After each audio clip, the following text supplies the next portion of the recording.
Bonjour à tous! Aujourd'hui, nous explorons ensemble un milieu naturel fascinant, la tourbière de la Grande Clé Bleue à Lévis.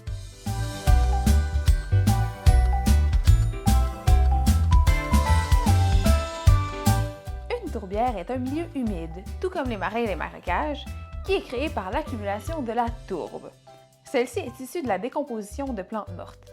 Il s'agit d'un milieu très acide, ce qui favorise la pousse de végétaux comme la sphaigne, la mousse et le carex.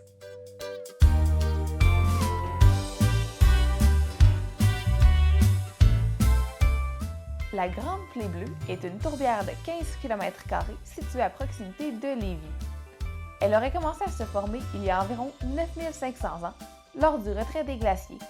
Elle compte actuellement environ 600 mares, ce qui est énorme pour cette région. Cependant, comme beaucoup de tourbières, les activités humaines, telles le passage de VTT, ont failli la détruire. C'est pour la protéger que la Société de conservation et de mise en valeur de la Grande Clé Bleue l'a transformée en projet de réserve écologique, ce qui permettra de la préserver pour toujours.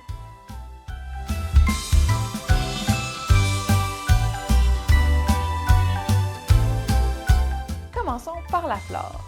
Comme le sol y est plutôt pauvre, on y retrouve principalement des éricacées comme le bleuet ou le thé du Labrador, quelques espèces de sphaigne et des plantes carnivores, à propos desquelles vous pouvez en apprendre davantage dans notre vidéo à ce sujet. Il y a également quelques arbres tels le mélèze, le bouleau gris et l'épinette, et même des orchidées. La tourbière de la Grande Clé Bleue est également visitée par une vingtaine d'espèces de mammifères, dont l'ours noir, l'orignal et le renard roux. On y a répertorié environ 200 espèces d'insectes et une dizaine d'espèces de reptiles et d'amphibiens.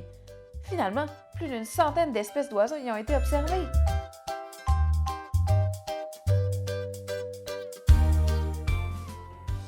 Les tourbières jouent un rôle écologique très important.